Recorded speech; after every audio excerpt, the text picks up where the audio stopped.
welcome back to another episode of Pain Into Game. I got my guest with me, Jurian Isabelle, of the Isabelle brothers. What's up, my guy? What's going on, brother? I'm glad to have you today, man. This is dope. Like I was telling you, this like full circle because my first time starting as far as like people knowing me doing videos was like me doing stuff for Artillery South. Oh, really? They came and they brought me in here and set me down. Oh, man, it's like you said, full service, man. A decade later? There we go. About a decade later, about 10 years later. You know what I'm saying? Things have changed around a little bit, you know? Just a little bit. You know? Hell, you don't keep it in the family, you don't set the family tree of this music thing or just this entertainment world. Yeah. Well, since you men in Huntsville or whatnot, tell me about yourself, man. First of all, welcome to the show, but tell me about this is dope. Congratulations. This makes me feel like I'm just, this is where I need to be at. You got the posters up. Yeah. I gotta tell you, I got some of these at the crib. Yeah, brother, we just bring this history of all great accomplishment of blacks. You know what I'm saying? You know what I'm saying? This is of great people. Right, you know what I'm saying? Tell me about yourself. Where you want me to start? Well, I would like to tell you to start at.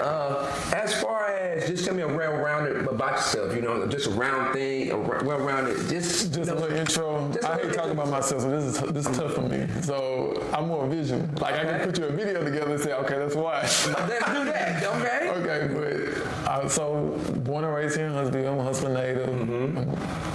Grew up on the north side. Went to David Seals, Lakewood, David Seals, Johnson, J.O. Okay. I don't know. We're going to stop you at that. Now let me just ask my series of questions. Okay. To get you started. Okay. So, then, how was your adolescence as a kid? You know, like, what elementary school you went to? I went to Lakewood. You went to Lakewood. Yeah. Tell me how I was a Lakewood Lion. You was a Lakewood Lion. All right. Tell me about you being a Lakewood Lion. I mean, it was just pretty much, I kind of grew up, like, I would say I've had a pretty well-rounded childhood. Like, my pops, he was self-made. Okay. Like, he was what did he do? He did a little everything. So he always was like forward thinking. I think I got it from him as far as like thinking ahead, like the ideas and stuff, because he was flipping houses like back in the 70s and 80s. So he was very entrepreneurial. Yes. Right. And I was trying to look at the system and be like, okay, you know what I'm saying? This kind of, instead of going down the path that they want you to go down, like kind of using your brain and be like, okay, well, how about this? So, you know, like now it's like trendy for everybody to flip houses and go in the houses. Right. Like he was doing that back in the 70s. Oh, yeah. And the 80s. Right. Like way ahead. Oh, yeah. So he was a trailblazer. Man, so he was doing it and then striping cars and playing poker. Okay. So he had a man of many talents, I would say. Absolutely. But then he had a good ear for music, good ear for like stuff that was dope, you know what I'm saying? Like good sense of style, like, you know what I'm saying? Just kind of forward thinking with everything. And my mom, like she was very grounded into education, history. A lot of that probably rubbed off, making sure we got our schoolwork. Both of them were very spiritual and religious, so I get that from them, but it wasn't like the churchy, like, it was it was like a down-to-earth, like, kind of viewpoint. You know basically lead you on the way, but don't force it down your throat. Don't force it down your throat, and then also know, like, it's real life, like, you gotta start somewhere, and like, you know what I'm saying? So they never was like judgmental, like, I'm thankful for that, because like doing videos when we first met, going into it, like, I had to start, you know what I'm saying? So they was like real supportive, you know what I'm saying? Like, they holler at me or tell me, like, don't do each and like, they just, but my mom always told me, I always remember what she told me. She said, just don't get stuck. Right, because man, when you keep going, just try different things, go in different lanes, try different, you know what I'm saying? Because there's more than one way to skin the cat. Absolutely. You know, when there's a door, there's also a window. Absolutely. You know, so when a door goes a window, you know, you're going to get up in there some kind of way. Crack that door, we in there, you know? So, yeah, it's pretty well around it. My dad loved to track. He was obsessed with Chevy Chase. So, like, growing up, he had... National Lampoon. Yeah. Okay, so we're talking about that. So we had the Isabelle Lampoon. So he would take us, like, in the 90s, we going, like, these crazy, like, cross-country road trips. Oh, my God. So you thought he was Chevy Chase for real? Like, he had the suits and everything. Oh, man. So what was your favorite National Lampoon when your dad used to take you? Out west. Like, even now, I still like going out west, like to the canyons and stuff, like Utah, Arizona, New Mexico. That Arizona, man. It's fire. Something about it. Yeah, man. Anything past West Texas, images, you know what I'm saying, you're gonna see a lot of desert and very, I say, pretty lawless. Yeah, and I like that. It's very like lawless. It's like when you say Wild Wild West, it still feels like that. It feels like that. You know, it feel like it's just like it's just crazy. Like it still kind of got that vibe. So I like Out West. It's like my favorite. Okay. So shout out to Out West. You know what I'm saying? Yeah, West Coast. But as him, so with that said, that's where you build your hobbies from. You know what I'm saying? Like my dad was really into tech, but I can't really attribute like my hobby of filmmaking to anybody. Like when COVID hit, we was going through tapes and stuff, and we were watching like old tapes, like videotapes or whatever. And I think it was like my second birthday, and my pops was into tech. He was a tech man, so he had tech cameras. Like I think that's when the remote control cars that came out, and like airplanes and all that stuff was coming out. He had all of that. Whole rec room just full of toys and shit. So like he had the cameras and anything tech that was new out, like he had to have gadget man. So like cameras was around, so when we was watching that video at 2, I saw myself being gravitated to it. All of a sudden, I was going towards the camera. But he wouldn't let me touch it. You can't like, don't touch it. And I started hollering. I was like, man, if you would just let me touch it, like, who knows where I would be? No, you're not touching it. So you can watch. Yeah. That's exactly what he was like. So, like, around 5 or 6, that's when I started, like, getting it and, like, you know what I'm saying, shooting stuff. Like, I was probably, like, 5 when I first started. You know? So I think it was, like, a God-given type of, it wasn't, like, nothing nobody told me. It was just, like, automatically gravitated. That was going to be lead to my next question. Because I was going to ask you, like, did you go to any performing art school as, you know what I'm saying, anything like that? No money for that. So, like, literally, like, I mean, they did pretty good. They didn't, whatever the situation as far as, we never knew, you know what I'm saying? But I knew that was... And then as a man, you don't tell your kids, exactly. You know what I'm saying? But they didn't tell me I couldn't do nothing. It was just, that wasn't something I would even go ask them, like, to go do some crazy. Like, we ain't had nobody in the industry. Like, we didn't know nobody. We weren't around nobody. Like, so I really just had to figure it out. Right. So it's kind of... And then as us coming up, sad to say, that's what we had to do. You know what I'm saying? It was not like the blind leading the blind. We had to figure it out, you know? You know, but that's what this show kind of is based on, you know? It's kind of based on not knowing where you're going until finding where you're going, you know what I'm saying? Finding that niche. Yeah, I'm still like really feel like that, even though like I'm getting older, it's just still like, it wasn't like a path. Like, you know, some people in the industry, they say they dad or mom was an actor or director and they just kind of come into it and they just end up doing it. Like, I ain't had none, so I just had to figure stuff out. Like, I remember being in high school, and of course you see stuff on TV like, man, I gotta go to New York, LA if I'm in New York. Right, because you know, at that time, that was it. New York, LA. If you trying to do that, not staying here, but we ain't have money to do that. She was like, you finna go to college, you got a scholarship, you finna go to college. Man, what? And I'm glad you gonna get them out here. And I'm glad she because like, now I'm so glad I did. You know what I'm saying? Opposed to just like go out there. I mean, I probably still could have got some success or whatever, but still though, it gave you the makeup of what you need, the tools that you need, you know, before you actually push yourself out west. Because once you go out to those cities like that, they'll eat you alive. And spit out the bones. I'm trying to say, they will spit them bones out of there. Because like when they say, I think Elvis Presley said the best, ain't no heart in them cities. It sure ain't. So, and I saw a lot when I was out there. I was glad. So went to Johnson, got into like production classes then, and then ended up getting because my grades were always pretty good.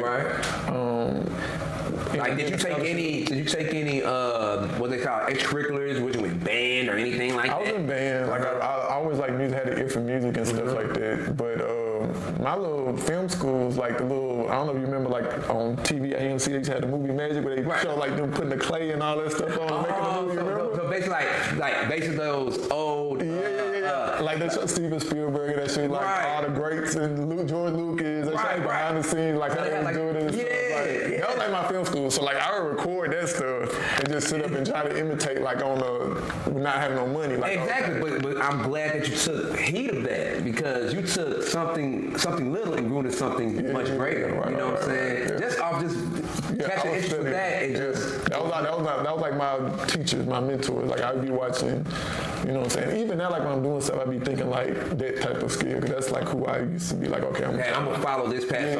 So those were your influences. That's great, right there. I mean, you know, so we all gotta have an influence. You know what I'm saying? Because it's really nothing new under the sun. It's just you take bits and pieces and then you create your own art. you know?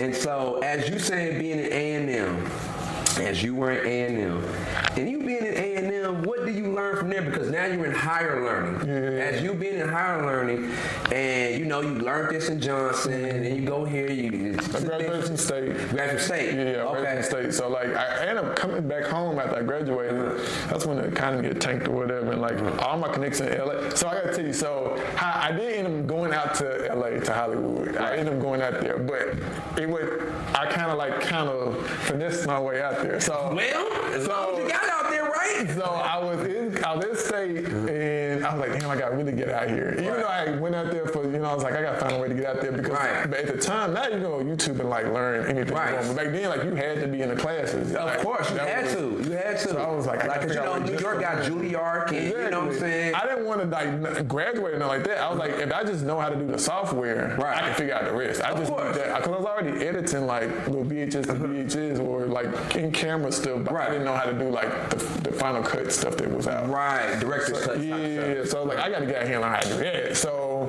I was on campus, and there was this exchange program flyer. They was like, if you want to go anywhere, come to this program, and we'll let you exchange for like 2 months. I was like, no, that's me. This is my call. This is my call. This is my battle. This is So I go into the office, and it's this old white guy, this old tall white guy with him. You can tell nobody was taking advantage. How old was this old white guy? Put a number on it. You know, you young, you think everybody old. He probably was like in his 50s, 40s, 50s, I don't know. But he was like tall, and he was like, you can tell nobody was taking advantage of this program. Everybody was going out to the roads, and like they were partying and clubbing, like nobody was trying to do no shit like this.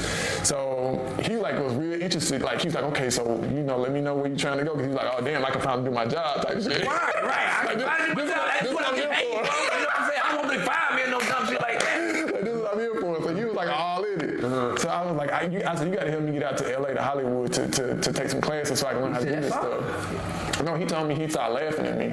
Wow. Because he's like, you do understand this is the international exchange program, Mr. Isabelle. And I was like, yeah, so what? He was like, where do you think every child in the world what 2 places do you think they want to be in? We must believe that everybody from everywhere want to go to Hollywood or New York. Yeah, so he was like, so the chances you get in here is big. It's about thousands and thousands and thousands and thousands of kids all around the world in this program. And it's only like maybe 10, 12 slots. You know, it's very, so he was looking at like, it's not going to happen for you.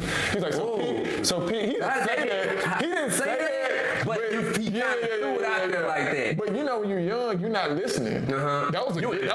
Yeah. Like, of course I'm going. Like, what are you talking about? Rain, sleet, hell, snow. I'm going. I don't know about the rest of these motherfuckers, but I'm going. So I didn't even cross my mind I wasn't going. Like, I just knew it. And so he was like, find somewhere else. I think I put Hawaii, something like my alternative choice or something like that. Right. But he called me a week later. He was like, Miss Isabelle, you're not going to believe this. You actually got in. And I was like, for real? No, I was like, of course. Oh, so you already knew you was that's what I'm talking about, brother. That's what I'm talking about. It was just like I was really young at the time, so I wasn't thinking 18, 19, something like that. Like I was hella young. Like I wasn't thinking like I wasn't going. Right. So got out there, boy, I ended up having like a breakdown, I think, because. And we all do. We all run into a wall. I don't care what profession you do. We all run into. Yeah, because I got out there and I went from like nowhere to like was taking classes with like people who actually the people I was talking about earlier, like was related to people in the industry. So like Faye Dunaway and like really? all these actors and stuff. Like I'm in class with them.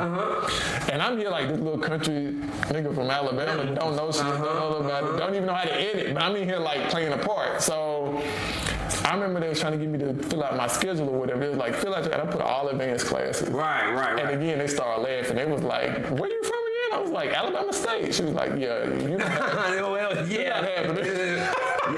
you might want to go back there. You might want to go back there. So she told me to change, and I didn't change. I turned in the next day, and they got me. They processed you in. It's crazy. They processed. And so looking back, it's definitely a God thing. But I got in there, and I was in way over my head. Like, but that's the good thing about it, because either you sink or you swim.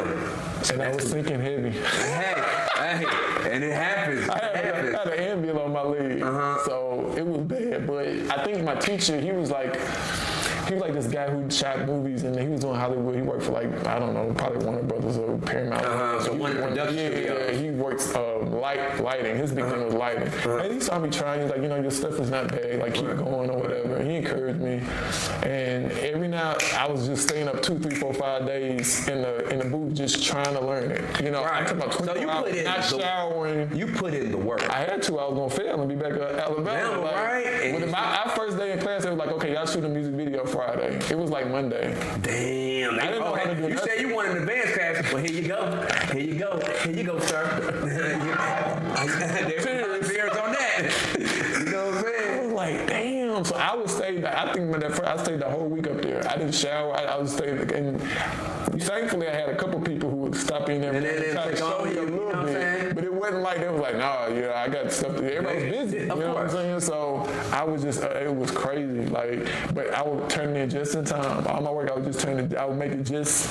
As long as you turned it in, you didn't give up. Yeah, right. Most of them goddamn. Most people would have just said, you know what, this ain't for me. Let me go back here. The pressure was tough, but except for pressure, would get it down. You get some diamonds, baby.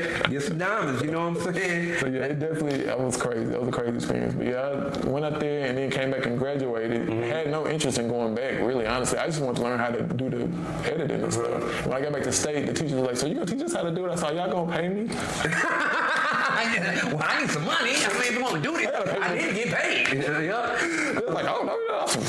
Well, you know, but I mean, looking back now, I definitely would have done it. But like back then, you just. Of course, your mind, your gears are going. Your gears are going, and then you believe, like right now, the sky's the limit when you're young. You know what I'm saying? Before you start finding ceiling walls, but then, like I said, you can still surpass them. It's just the way you navigate them. Yeah. It's not as careful. It's like very much more like you just out there. You know what I'm saying? Right.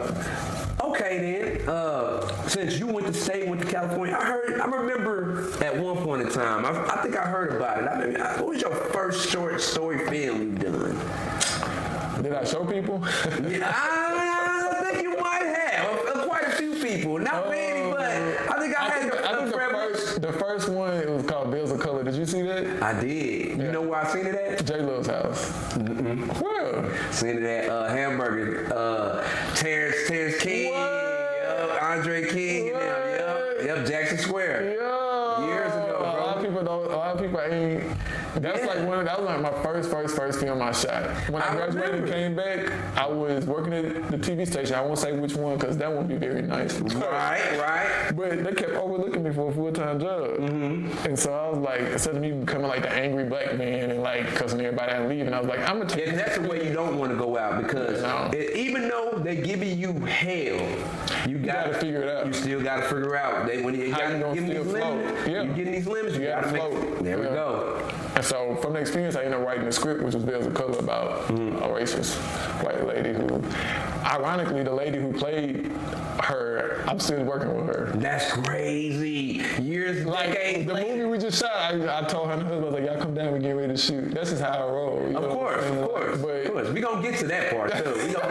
But she didn't know me. And it's this black dude. I had to find like this $1 million home and just I got in contact with, I was calling around different real estate places trying to find a house. Right. And she was like, I know a house. She was like, what kind of movie you shooting? I told her about it. And she was like, I think you found your actress too. And I was like, what?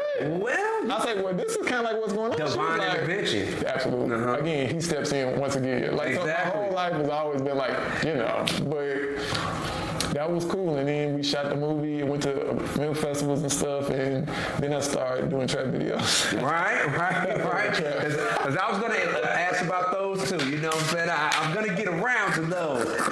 But please, tell me about film festivals, Because since you start creating film, that's where when you start making films, directing them, shooting them, and then they get choosing to go to such films as a film festival. Like, what would be probably like one of the common ones, like a South by Southwest? You get South by Southwest. The most prestigious, quote unquote, you get South by Southwest, Tribeca, Cannes, Slam Dance in the UK. It's like their version of Sundance.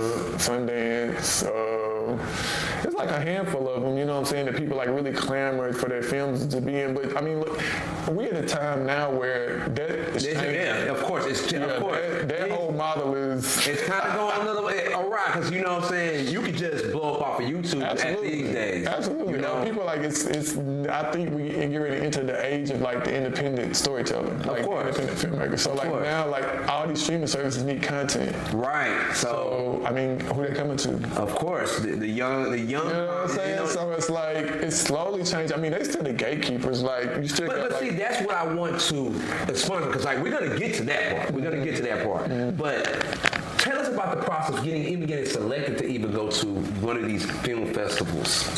Where you have to submit and you gotta submit. You gotta submit. It's different. Good. Okay. It's different. Different festivals and stuff you submit. Usually it's like big, like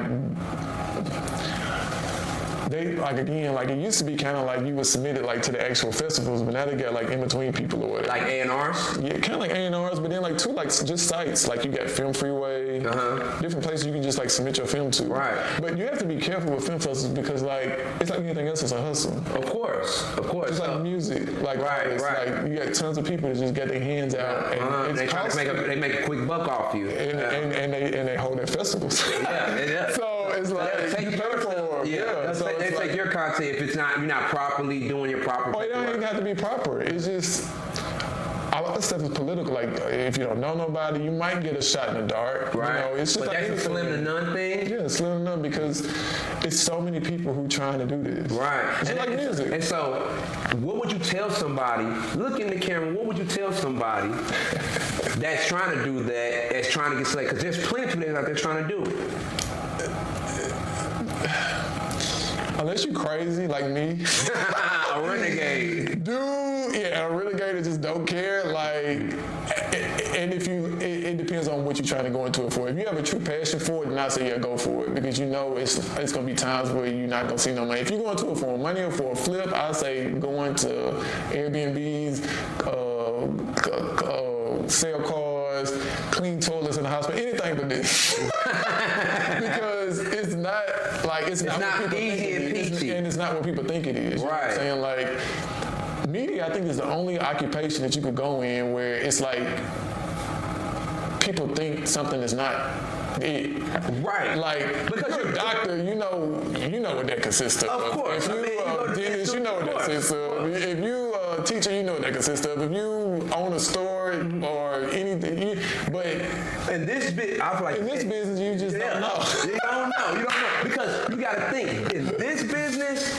You're about being judged. Absolutely. And appearance and how stuff appears. Of course. And I'm always conscious of that and trying to always break that down and like make people not think a certain kind of way. It's hard because you're fighting against perception, and that's exactly. Tough. And that's tough. Exactly. But it's just not what people think it is. You know what I'm saying? It's just not. And so, what do you tell somebody that's some young want to be actor that has no background experience or anything like that and says, "Hey, I think I got it." And do a good go into like actor. Okay, if you want to be in front of the camera, you need to get into the whole world of auditions, which that's a beast in itself. Like you need to get you a plain backdrop, and you got. We're talking about auditions at this time. Exactly. Yeah. I was gonna say at post COVID, like that's what we do. So it's like because mostly all auditions everything's gonna be online, and you self-tape, you record yourself saying the lines, and you send it in, and they might select you, they might not. But I mean, again, you better get used to hearing no a lot. Absolutely. And your chance is as good as anybody, though. You have to look at it like that. Like, even though it's a shot in the dark, I mean, your shot is as good as anybody else's. Because you never know what people are looking for. Like, you might think, like, oh, I ain't got this, I got that, but they might be looking for your personality. They might be looking for your look. They might be looking for... So just be flexible in... As an actor, you can't go in thinking like, well, I'm finna be Denzel. I'm finna be dude from Power. I'm finna be... Because... you really have to whim of whoever is behind the camera. You know what I'm saying? So that's a whole different world. But yeah, again, rejection is huge in this business. In this business, yeah. You just have to keep proving yourself. Like, most definitely. Even as much as I've done, like every time I do a project, like I'm starting from scratch. It's crazy. Like you have to continue. And I almost like it get harder the more you do it. Because of course, because you're putting pieces to the puzzle and into this grand scheme of things. So, you know. It's tougher and tougher. But you just have to be crazy. Right. Once again, that renegade in you, you know. You gotta be. So now as you're moving along, and you're going to these film festivals, and you're like, man, well, you know, what was the first film that got selected? No. It was Veils of Color. Veils of Color. That was the first one, the one you saw. It was the first one. But I'll tell you how political the game is. So we go, it was in Nashville, the big Nashville Film Festival or whatever.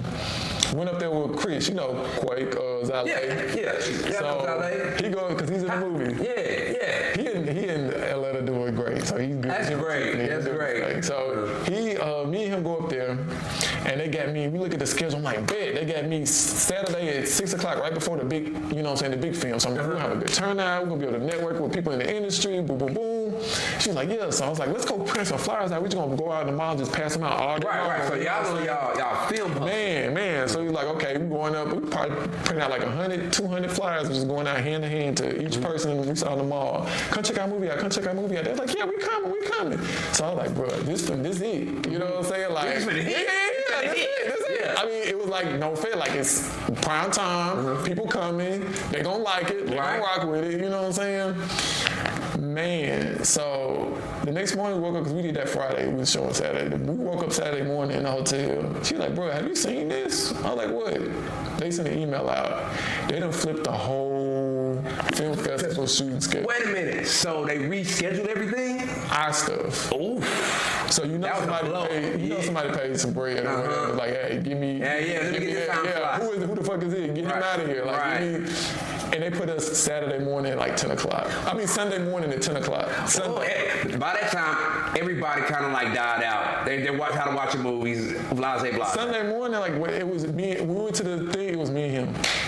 That was it. That's devastating. So that was my first. But I'm glad it happened, because like that was my first glimpse of like, oh, okay, this how this shit again, works. Like the perception you think in your head is not the reality. Of course. You know what I'm saying? They release all these stories and these rags to riches and beef all this stuff up to bring the attention in and get people to buy into it. But that's smoke and mirrors behind the veil. Because you see people get on TV and do this stuff and these directors and stuff, but you don't really know how they got there.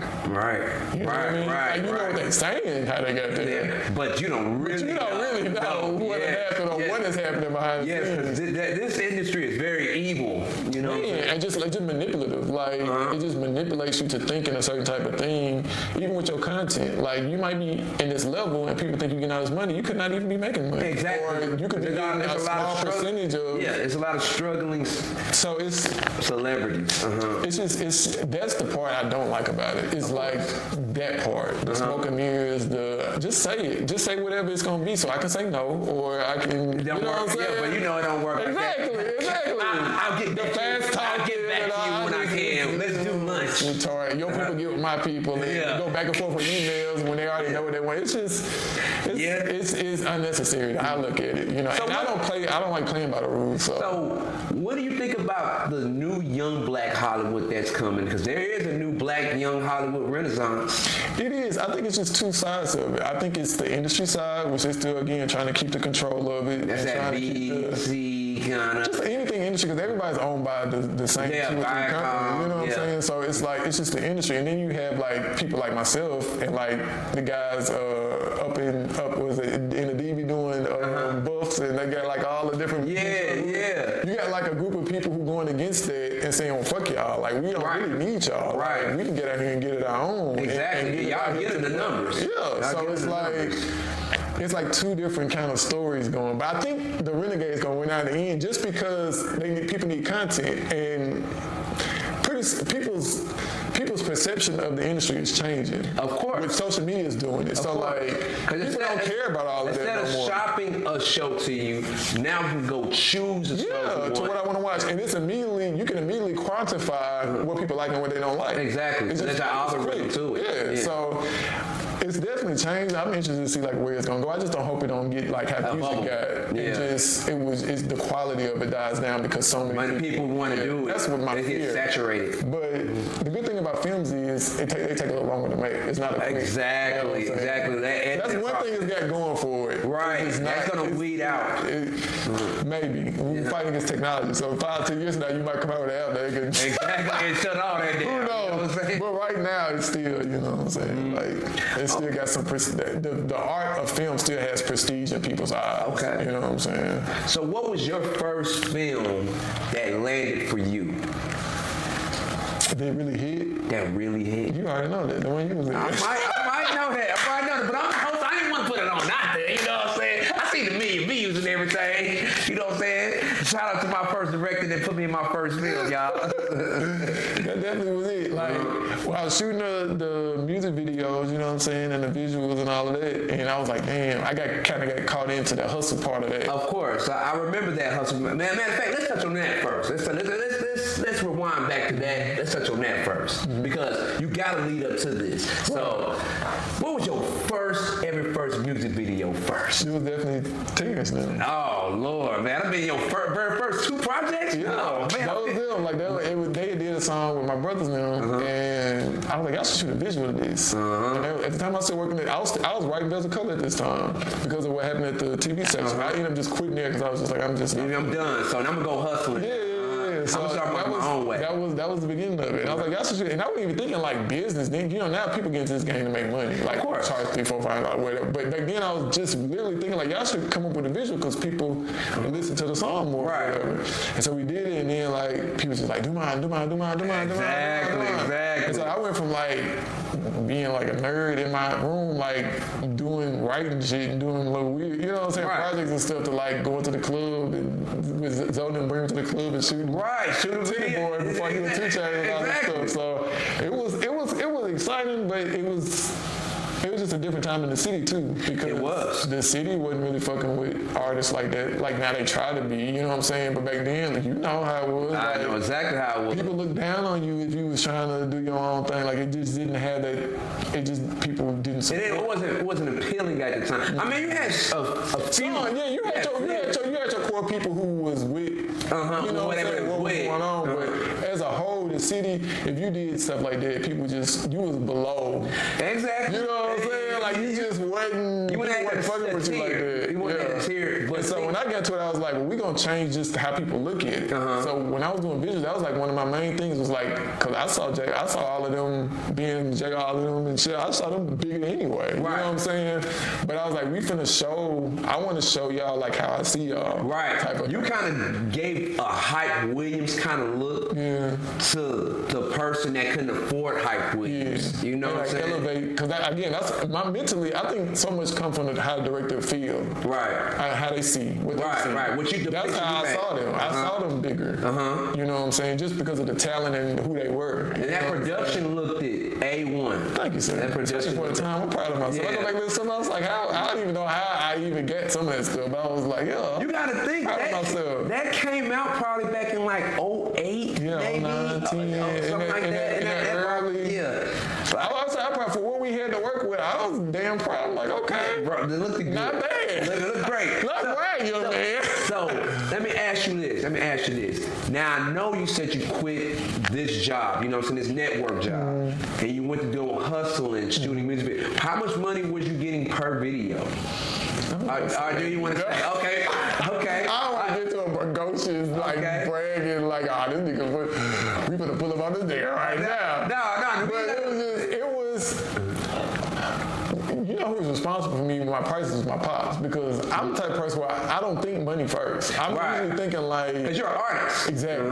I'm thinking like, elevate, like, get that visual out, or if it's a need, like a Grind Nation, which we talk about, I guess, later. Yeah, we'll like, there was a need for people to get their shit sold because the stores wasn't fucking with it. You know what I'm saying? So it's like, it just, for me, it always starts with like the need, and with the artists, like, they need the visuals, for me, in my eyes, like, to put them where I... So you paying it for everything that that you learned you wanted to help the next person that on their vision coming up? It was just like, I wasn't that like calculating with it. It was just like, this is what's needed. Right. Thing. And I can do it. You seen a niche that a void and you kind of tried to fill it. Yeah, exactly. It wasn't like, it was just like, and then when other people kind of came, I was like, oh, well, I kind of do this now. Right. So you get it for pure passion. Yeah, or just purpose, like the intent of doing something, not necessarily, I'm finna wake up and do this morning or do that. It's usually like a need or something. I'm like, this kind of, and it's just like an organic thing. Usually for me, it wasn't like it was parents, and it wasn't like I just thought about that. It was just like, this what y'all need. Y'all have a visual. Right. So you kind of like fit the inner artist in you. It was just kind of like what was coming, I guess. Right. Because like now, that's not even a no-brainer if you do a song. You need a music video. But back then, people, it hadn't caught up to that yet. Right. It was like a transition period between. It really was, because you got to think. The industry was changing. You know, you had the Napsters out, this and that, that. So you was like, I would say this, you were one of many. Yeah, because it was happening all around. It was happening all around. Here in this area. In this area, you were that pillar because instead of going out and music videos back then were probably about $1 million budget. Man, you know what I'm saying? And even if your independence would probably be like a $40,000 budget. You probably put it down to where it was affordable. Yeah, for sure. So you know what I'm saying? And gave them the same quality, if not better, than a high go from like somebody for sure. Yeah, for sure. But that's just like, I was just right place, right time again. I wasn't nothing like I can just take credit for it. It was just, that's what I was thinking at the time. Exactly. It just happened. Your artistic vision. Yeah, that was just where was it. Now, I can't say how many artists you think you had worked through within that hustle. I don't even know. No, man, countless. I don't know. I don't even know. Let's just say roughly 100, 200, less than, more than. I'd say probably about 200. That's pretty good. That's good. Are you retired from it? Well, just like that wasn't really my music visuals, even though I was influenced. We grew up in a golden age of music videos. Exactly, you know what I'm saying? So we grew up seeing them images of like that Hype was doing and like 50 Cent and like all them guys, like Lil X. I was looking at the director. You looking at the artist. I was looking at the director. Of course. Who like, and they style like, damn, I knew this was coming on. I knew he was gonna hit this color scheme or he was gonna do this. So like, and at that time you wouldn't see black people in that light.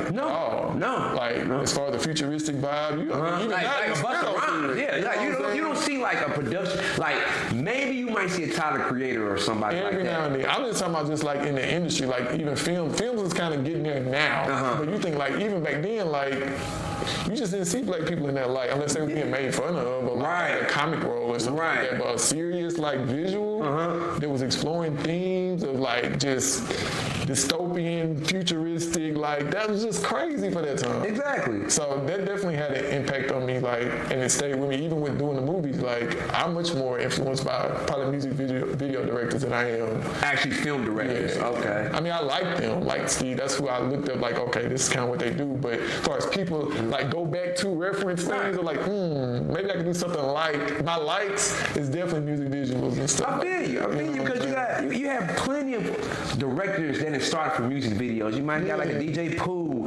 You might got a Antoine. What's his name? The one in Fruitville, Training Day. All of that. You know, they started from Home Begins of music videos. Hype Williams. I mean, he created one of the best hood movies of all time, Belly. You know what I'm saying? All of that is still like legendary. It's still legendary. That's kind of like what growing up, I was like, I want to make films or do stuff like that when people see it, like they feel like how I feel. Right. You know what I'm saying? Like hip hop, it still like was such a huge.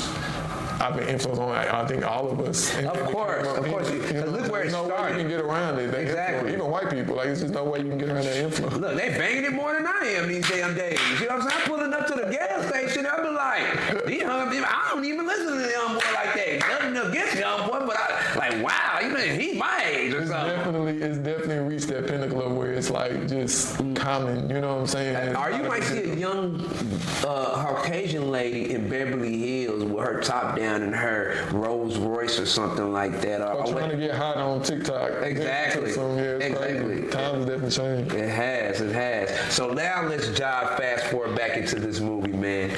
So what was the movie called? called again and what you produced? I mean, you know. It's called The Last Disciple. Last Disciple. How did you come up with this, you know? So you remember Pastor Elliott, because I used to drag y'all to the empowerment session. I think you went a couple times. I went a few times. So again, like spirituality was always like, even when I was doing all this stuff, I still was like connected and, you know, going to church and just reading and stuff like that or whatever. But I started to like, feel like I was drifting away from like, actual, you know what I'm saying? So I was like, I tried to tap back in and I started going there.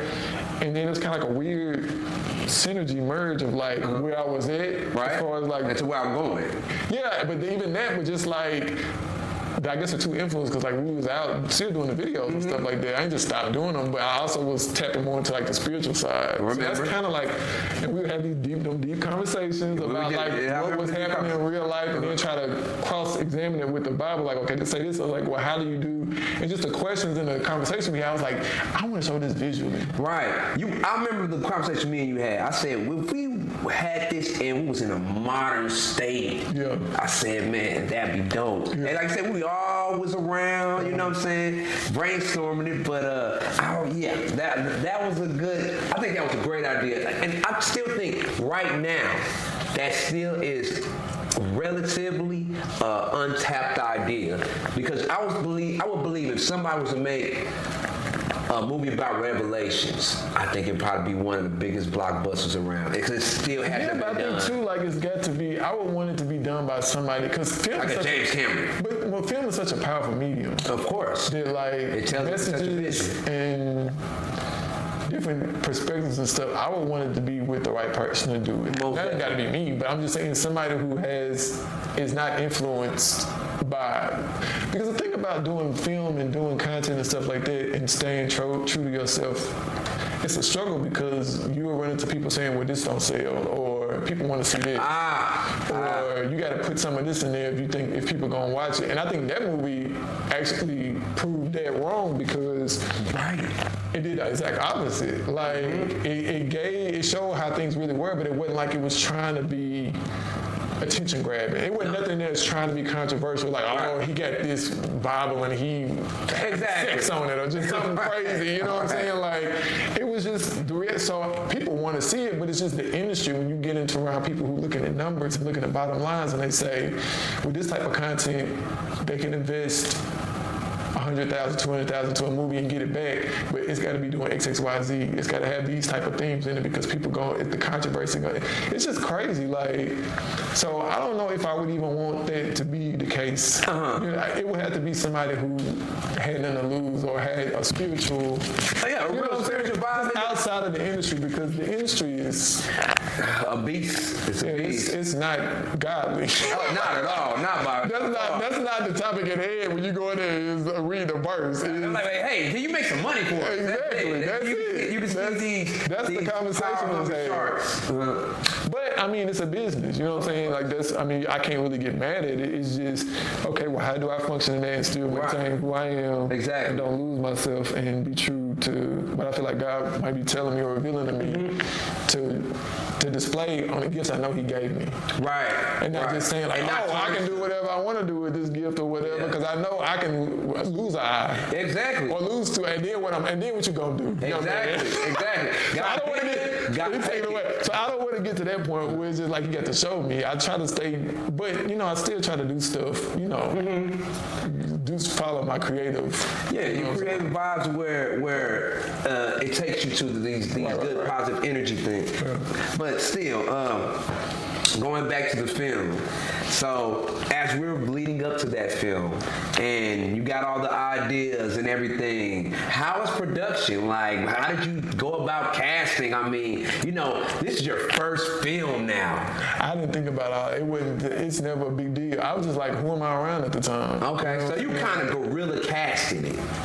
Yeah, and then when we was writing the script, I had some of y'all in mind. Okay, that's what I'm talking about.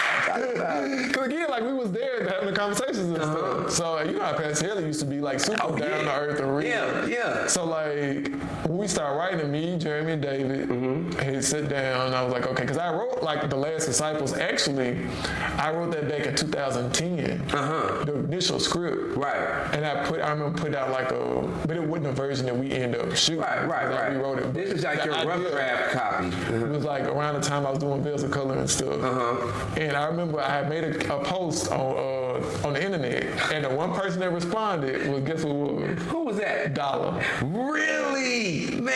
And I stayed in contact with him until we shot The Last Disciples. And I was like, because it was still, the title of it was called The Last Disciples. I remember meeting Dollar in Books A Million. And I was like, yeah, this movie I'm trying to shoot. He was like, that's what's up. He was like, yeah, I'm with it.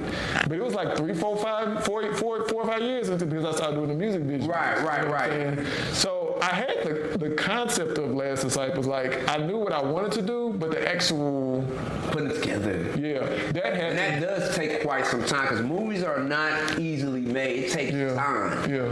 Him and then Thomas Nance too. I remember Thomas. I had told Thomas about it. He was supposed to be in the movie, but something happened. I think he moved or something. I guess somehow something happened. But they was like the first ones that kind of know about this movie. And that's a great thing. Before I even started doing music videos and stuff like that. But yeah. So now that movie had much success on the internet. I mean, it went viral. Eventually, but it did go viral. You know what I'm saying? How does that feel to know that you have that under your belt of your resume? How does this other directors? I still don't even look at it like that. I'm just glad that people got what we was trying to do. Because my thing with it was kind of come with something spiritual with the way we did it, which was kind of like in your face, like the bold, like super ultra, me and my brothers always say, like the ultra realistic. Right. You know what I'm saying? Like not making it watered down or having it like almost like documentary style, like the camera rolling, and that's just how we want, you know what I'm saying? Like you don't even feel like you're watching the movie. Exactly. It was like, damn, like I know these people. Exactly. Like that's me. Right. So I said that to myself, man. That's me, right? Me too. Like I think when you're watching it, like you just see certain people and characters in situations like, damn, I've been in it. It's like deja vu. Like it trips like certain stuff because you're like, I felt like that before. I've seen it, but that's a special project. It was. And that was just one of many more to come. Yeah. You know, because you had a movie premiere about it. You know, like it was big for the city. It was. Yeah, I mean, the things that came behind that. I mean, you was in the Huntsville paper. You was on the news. I mean, you were a little bit everywhere. I really didn't care, but the thing I really cared about was that people was getting something from the movie and they were getting touched. And I remember this one girl on Facebook had said, she's like, thank you for making this movie because now I'm talking to my grandma again. Right. She was like, this is the first time that we sat down and actually watched something together and we actually talking. Right, so like opened up conversation. Stuff like that is like, okay, this is why I'm not getting $1 million and I'm going to continue to spend half a year. You know what I'm saying? Like that's great. That's kind of like what keep me the purpose and intent of doing it. You know, keep you grounded. Yeah. Or just wanting to keep telling stories like that. Yeah. And where is you gonna see them? You ain't. You don't see that. You do not see that in Hollywood because you really don't. You're not gonna see it because they're looking at how to provide the controversy, the sex, the drugs, the guns. It's like they got a formula. Of course. Like, your script gotta have this for us. Before we even sign off or put any funding behind it. Crazy. And you gotta drop this about it before the day. They still might not release it. Exactly. You might have done shot all that and they waiting to release it and then they just don't release it. Yeah, they'll put you on the shelf. Crazy. Yeah, it is, brother. It is. I mean, it's a dirty game. Yeah, but as that came along and that passed, and what other what was your next move after that? Because I know you started traveling. I think you had went out to Quebec, if I'm not I started kind of like doing more like projects. Of course, that definitely got more eyes of people on my work and stuff like that. I started traveling and doing like a lot more work and stuff. So you started leaving the country? A little bit, like the film festivals. We started going like to Montreal. I think the Montreal Film Festival. They screen. They all running together now. Last Disciples or Buffalo Soldier is one of them. I know we went to L.A. Right? Yeah. You go to L.A. with us to the film festival? I don't think so, no. I didn't go to the L.A. Film Festival. I wish I would have. I'd have jumped on that. I think Chevy didn't win. I think Chevy went. Yeah, Chevy went. A couple people went. But yeah, that was cool. It was cool. I like that. That's pretty dope, man. It's pretty dope. It was okay. I mean, all that stuff is like really. I'll be looking at like, who can I meet here that's gonna help me? Of course. Like I mean, like everybody like to take a picture. All right, that's one of my other questions. Like, how do you tell somebody when we're in the age of people just need to be seen at this point, and to the point they're making a fool of themselves? Yeah, and hurting themselves. Right. I don't know. I guess like every generation got its thing. You know what I'm saying? Yeah, I mean, like with us, it was violence. Yeah, it was violence. But we came up in the violence. That was just what we was aware of. That was like the thing of people saying, "Well, be careful who you're around." The situation is, but now it's like image or it's self, whatever this is. Like I agree. It's dangerous. I agree because at one point in time now, this has nothing to do with film. This has something to do with just you being before social media. You had to really be who you said you was back in my era. That's true, and that's the opposite. Right. You got to be who people don't think you is. Exactly, and I kind of like. And it's okay. Yeah, it's like people encourage you to do that. I'm like, I can't do that. So it's like it kind of. That's why you need them. That's why people love you. Because you're gonna be the same when you got a camera on you. Or not, man. But still, it's just. That's a personality thing, though. But the generation coming up now, like I saw when we get ready to cast for the show we're getting ready to do, like it's really affecting young people's self-esteem. Where in the real world, I can see that on social media it's fine, but to actually, it was a big deal. Like we got models and stuff. It was a big deal trying to find young girls. Well, I say young, I mean like in their 20s, mid 20s. You know what I'm saying? Early to mid 20s, late 20s, or whatever. Well, really more so 25 and under. Okay. Like confidence is a big thing. Really? Like it's huge because people, I guess because you grow up, like we saw before what the world was before and what the world is after. And that's but the good they part only know after. Right. Like, you gotta think like that's what they know. Because we had it before, we seen the beginning of the internet. Right. And know the reality of before, but them like they growing up in a world of fabrication. Like in a world that you see on YouTube, on TikTok, on Facebook, and they think that's a reality. It is a reality. Yeah. That's the crazy part. It's a reality. It's a metaverse there. That's the crazy part. Well, it ain't even metaverse. It's just that's what they perceive as real.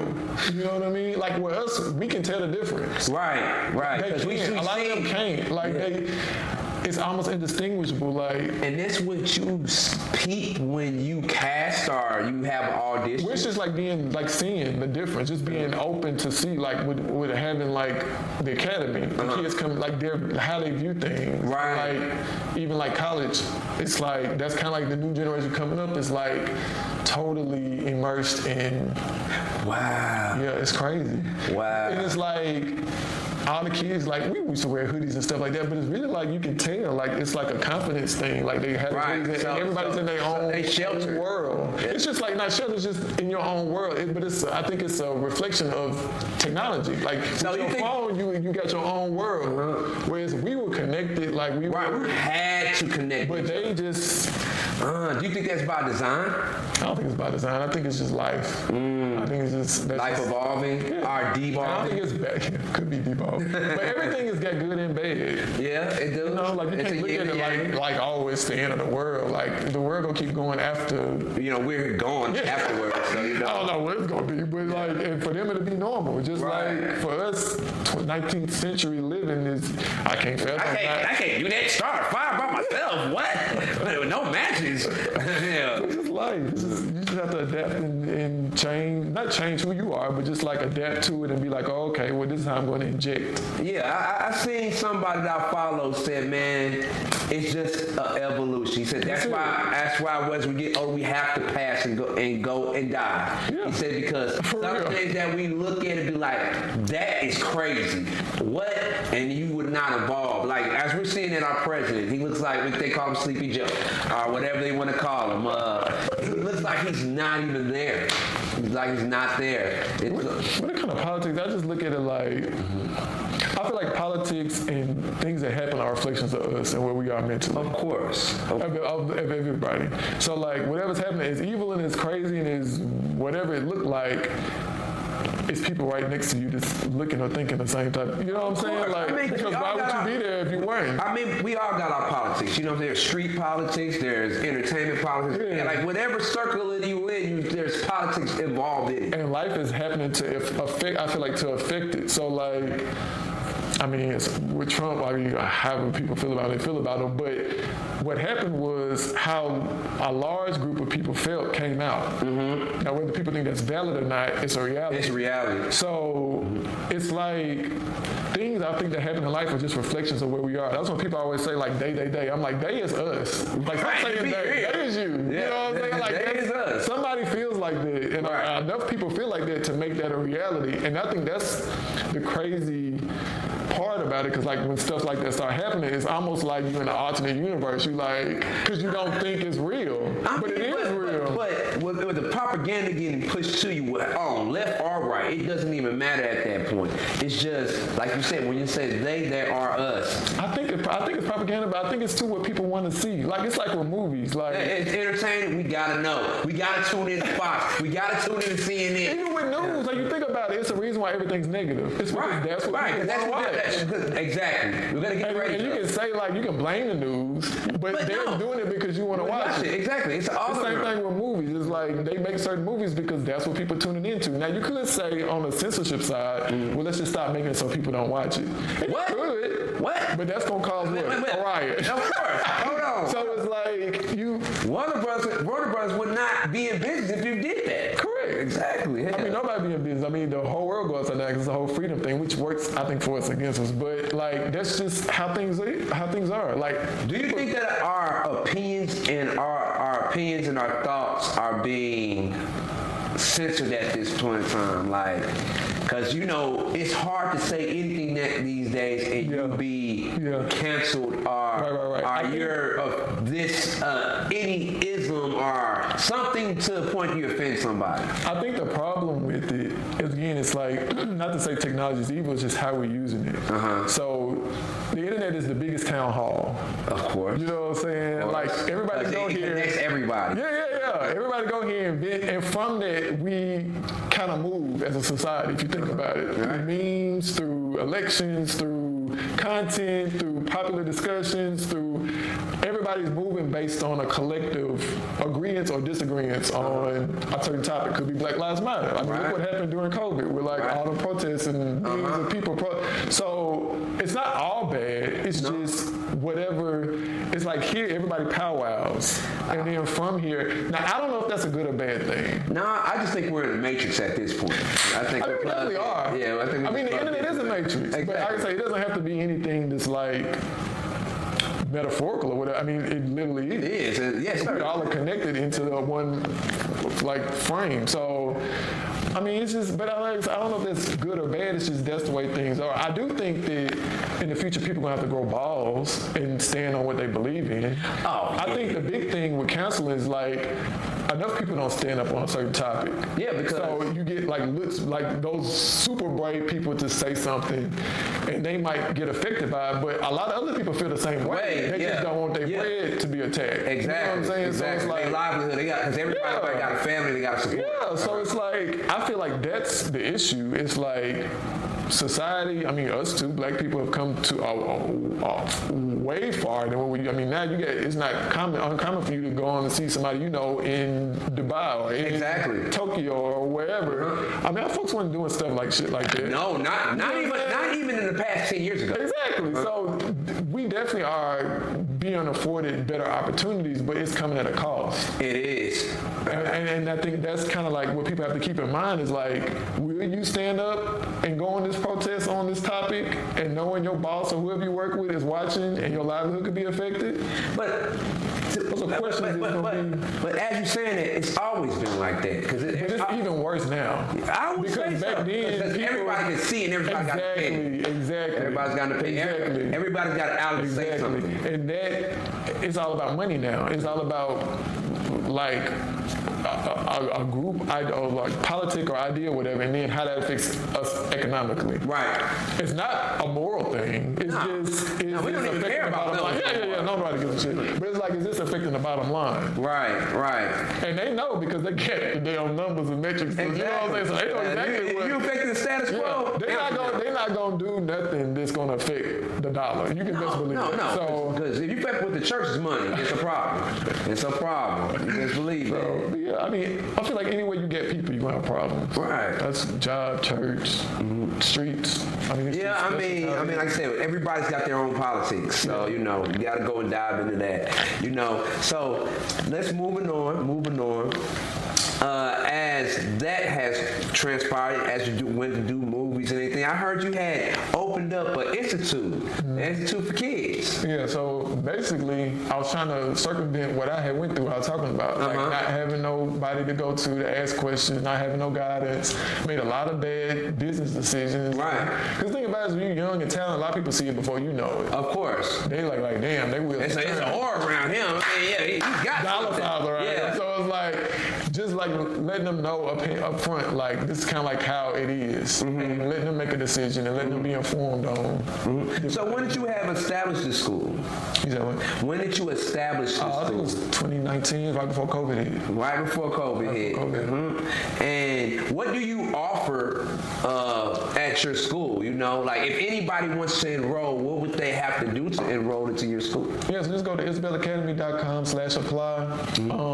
You can apply your child there. It's got different things that they could do or whatnot as far as like, I don't know if they were into creative arts, creative writing, film, media, fashion, whatever they into, like we're gonna be doing that at the academy. We teach them that do Photoshop, editing, but it's like a well-rounded thing because not only do we teach them like the skills and sets and stuff, but we also do troubleshooting, like when you're doing a project, like being able to cope. That's a big thing too with like the generation coming up. It's like a lot of them have a hard time coping. Okay. Because they're used to either working individually or just like their own bubble. So working on coping and doing different things like that, and then also like what it look like business-wise, so people don't take advantage of them. You know what I'm saying? So that's a great opportunity for anybody that's trying to see what this industry is like. Yep. You can come holler at this man. But let's dive in this Grind Nation. Okay. Let's dive in, man. Look, since I'm an alumni, I remember when you first started Grind Nation. You know what I'm saying? To what it's evolved to. You have an event coming up now. Tell us about it. So basically, I was working with Ms. Coons, who's a theater teacher up at A&M or whatever, and we were trying to come up with a fundraiser thing for her students and then for the academy or whatever, because being a nonprofit, you need money. You need money to help fund things. Yeah. So I was like, we could do this. You know what I'm saying? I showed her. I had the book and I showed her like all the. You know, the idea. So you had a blueprint. Yeah. I showed her and she was like, I didn't know how she was gonna take it. Right. You know what I'm saying? She was like, but she was like loving it. She was like, oh, we're gonna do this. I was like, we can. You know what I'm saying? It is a fashion show. Yeah. It's a fashion show. And performance and all that is what they do anyway. Exactly. So I kind of like was like, okay, and it's like I think the 10 years, like this year's like the first. Oh, so you have a whole decade in the Grind Nation, man. This like is congratulations, man. Thank you, sir. I don't like looking back too tough, like but with this I had to because I was like, okay, just to commemorate that, and then also jumpstart off the fundraising thing. But I try not to get too caught up in what I did already because I don't want it. Yeah. You don't want to look back. You want to keep much. going. It's okay, but you just can't. You're stuck. It's like you're driving a car, like you look back in the rear view too long, you're you know what I'm saying? You're gonna hit your damn wall. So you gotta check your blind spots, but at the same time, you can't get so caught up in it that you're not looking forward or moving forward. So tell us about this new Grind Nation. It's pretty much kind of like the one people love. It's got the performance stuff. Like the big thing is we got like spoken word, and it's a lot of different elements. Like we had dancing before, but this one is a lot of choreography. It's a lot more theatrical. Right. It's just like a different kind of mood. It's like really what we used to do, but like more theatrical. Great. More like kind of theatrical. So when is it? It's this Saturday. And you're gonna be there. Oh yeah, I'm gonna be there, man. I'm gonna bring the lovely lady with me and everything like that, man.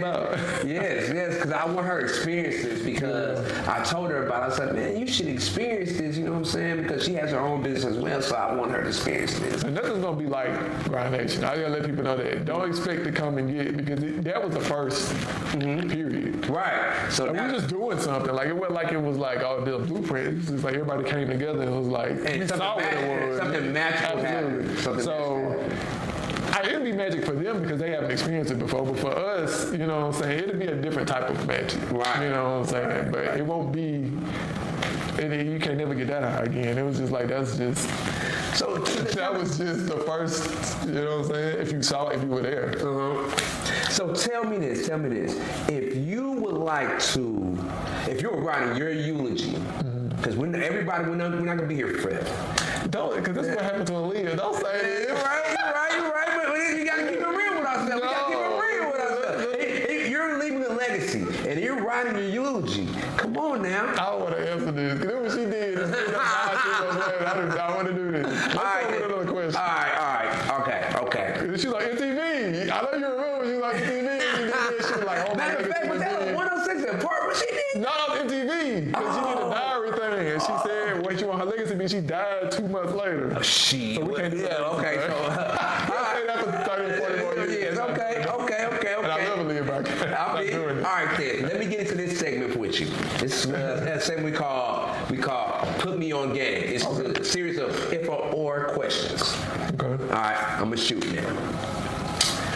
Bartering or cashing out? Oh, this is a dope game. Yeah, man. Which one would you rather prefer? Bartering or cashing out? Or give me an example like with I know bartering is like bartering. You got a trade and you want to help somebody. Oh, okay, so you saying cash out, you mean get your bread? Yeah, like you're cashing out, like say for instance. Bartering and cashing out. I guess it depends on the situation because in this line of work, like somebody might have something that's invaluable. Of course, a skill that never dies. A connection, inroad into like a certain place or whatever that's just impossible to get into. But I guess it depends. Like, I'd say it depends on what it is. Okay. Typically, because I offer a video service, I'm looking at cash out because it's time and effort and work to go into doing it. Of course. If you're doing it right, if you just ain't slapping some shit together. So I don't know, it depends. I'm leaning towards cashing out. So that would be your final answer? I don't want to say that because a lot of times I have done a lot of bartering. Of course. I mean, if you got a skill, you done barter before. Yeah. And then doing movies, like as a lot of it's bartering, you ain't got no budget. Exactly. So I don't know. I guess the honest answer would be if it's bartering, if I need something, of course I want to barter. Of course. I need to get them cash for that. So, I'm with that. Okay. Next question. Emmy or Oscars?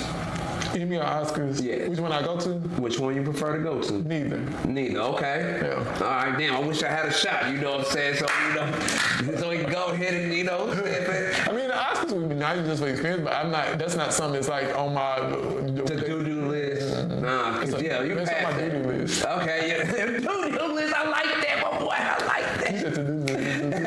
The do-do list. Yeah, man. I'm not just not big on that the accolade thing. Yeah, you never really was. I wouldn't want to win something and then it affect what I'm going to do next. Right. I wouldn't want it to change my mental. I feel that. Because you play a shit game, you'll get shit prices. Absolutely. So, you know what I'm saying? I fuck with that. Absolutely. All right, then. Let me ask what you asked you. What would you do? 10K cash or 700 credit score? I guess it depends on where I'm in my life. Exactly. That's the honest question. That's the honest answer. But if I'm doing good and I need the credit, you know what I'm saying? But if I need the cash, if I'm invested into a movie and I need the cash, then I don't know. Yeah, I mean, but you choose one. I mean, that's a hard one. I know, but this was these questions are here for. It's situational. It's not like a. I feel you. Because you think it's too hard into it, but I feel it. But it depends on what you have, because if you get the money, of course you want your credit to be good. Of course, but... You know what I'm saying? But if you don't get the money and you get great credit... Then, you could wait along, but then we black. True enough. Now, that comes to how you handle your money. Because with 700... And if you got somebody, maybe you got a white friend or you got like a girl that can walk in there and do it for you, baby. True enough. I don't know, but being a black male, it's been plenty of situations I went into where a situation was supposed to go in my way, it didn't go. And they go exactly where you want to plan it out. Black with dreads, and they just thought it was, and then of course they find out like, oh damn. Okay, he's somebody. Well, not even somebody, but just he see somebody, but he knows what he's doing, or whatever the conception is when they see a black man. Like, of course, because I walked in U-Haul. You don't know what you're doing. You don't know what you're talking about. Because I walked in the U-Haul a couple days ago. I walked up to the counter. Black dude, it was a black dude behind the counter. He was saying, man, I need to rent a U-Haul. He said, you got to have a major American credit card, this, that, and that, blase, blase. So I said, oh, I got all that. And he was there. So he had to tell me, man, you are so well organized, man. I prejudge you. I'm sorry, man. He said, man, because I pulled out an American Express. You know, you see a lot, but you should know, you're a black man, you should know how tough it is out here. Exactly. You know what I'm saying? Like, Exactly. that's my thing. Like, people get on, they get opportunity, and it's like, no, nigga. I asked him, I said, so what is it that made you assume? He said, man, I ain't gonna lie. Situation before you today? He said, man, I ain't gonna lie, brother. He said, man, usually people come in here, try to use a Cash App card or this and that and that, blase, blase. And so I kind of felt him, but you just prejudged me, and I said you shouldn't do that. You shouldn't do that. I understand that you probably run into this numerous of times, but man, I think that's one thing that people don't think about in life in general is like how you treat people, the way you talk to people. Like it's constantly, and I think about this a lot. It's just a day to day, but then also the visuals I create is messages are constantly being sent to us day in and day out. Of course. That's real. Of course. It's a television. Exactly, and it's having effects on us real time on our mental and how we feel about ourselves, what we think about ourselves. So I think if people was more cognizant of that, they wouldn't do shit like that. You know what I'm saying? Nobody likes to be treated like shit, but we don't mind treating somebody else like shit. You know so that's what's up about life. And it's sad to say, but we all kind of do it to some degree. I mean, uncognitively thinking sometimes. Yeah, that's true. Because your time might not be like say. But that's where you gotta be mindful. Yeah, of course. You know what I'm saying? Day, like every second of the day, like try to be mindful about how you just check yourself, like as you talking, as you not just go. Oh yeah. You know what I'm saying? And it's kind of hard to do that these days, but you still should be mindful because you should check yourself before somebody else checks because you're not gonna like not it. Even that, but if you do it the right way, God gonna bring you right back and step right on the people who exactly. Because you know on your way down, you're gonna see them people. You're gonna see them. Oh no, he's just gonna elevate it. I just think that's just how life works. Like if you taking shots or people treating you like shit or saying shit or whatever, how they treating you, if you still stay the course and do right and not speak evil and still do what's right or do what's good or to your best ability, life gonna take you right up. It's just how it is. Yeah. And if it's a karmatic thing. If you're prideful, or you gonna fall. That's what the Bible says. Of course. Come from for a fall. So you get cocky. There it is. It's gonna be that hard. You're gonna be a laughing stock. Exactly. And it's gonna hurt when you hit that wall. It's gonna hurt. No, but that's just what I think. I be going there. I try to be. I'm not perfect, but I try to be. Somebody treat me like shit or hit me like heaven all the time. I'm going in different spaces, prejudge me or try to provoke me to respond a certain type of way so they can justify what they want to do anyway. You know what I'm saying? Like, put your buttons to try to get your number. I feel Even with the industry, like people call it, they try to with candy. They try to buy candy from me. I'm like, I ain't interested in selling it. Just ghost it. But the whole time had me thinking that we was gonna do some work together. Wasted 2 or 3 weeks. Them blowing smoke on my ass, and they come out, they just wanna. I'm like, I could just told you no from the jump, and we could have. But they thought I was stupid. They was like, oh, we gas them up, we'll do this. They try to drill you. Yeah, they try to drill you down. And they make you feel like you ain't gonna have no other opportunity. Oh no. It's just crazy. Like when you a man, that knows himself, can't nobody take nothing like that away from you, brother. Amen, son. I swear to God. And that's something for all our black men. It's just like because the world is trying to make you feel like that, like you need it, or you gotta do this, or it would behoove you to do this or say this or however. But that's why they attack people that have less than. or just don't know. Oh yeah, that too. Because when you're uneducated on, and that's another part about the industry. Like people people like get excited when people get on, but you need to be praying for them because more than likely it's because they feel like they can get around your head. Yeah, you know what I'm saying? Like that's just how it is. So I don't know. This is crazy. If they feel like you got some brains, they're not gonna fuck with you. Like after that, they stopped responding. Period. Really? Damn. That's it. But I'm saying I'm glad. As I said, each time stuff like that, I'm glad it happened because okay, I see it. Right. It's better You're not go ahead built and to the see fact. it. Exactly. It's better go ahead and see it so I can navigate and maneuver and I can, you know what I'm saying? They think, oh, you're a nice guy or whatever. That don't mean nothing. That don't mean nothing. Should be crazy. Bro. No, because we think nice people are weak. Yeah. No, they might be the strongest because they have enough decency. They have the most decency enough. You don't get the most crap. Exactly. People gonna try you. Of course. But like I said, if you stay the right course and do right, it's gonna eventually it comes back tenfold. That's how it works. That's how it works. But man, Jurian, we at the point we have to wrap this show up, man. We can't wait to have you back, man. Jurian Isabelle, man, back in the building. Make sure y'all come see us at Fever, Saturday, September 24th. I've done so much promo, I don't even remember the date. September 7 p.m. 7 p.m. Then I'm gonna be there. But believe it, I'm gonna be in the building. A lot more great artists gonna be in the building, man. Y'all check us out. That's been Pain the Game, and we out.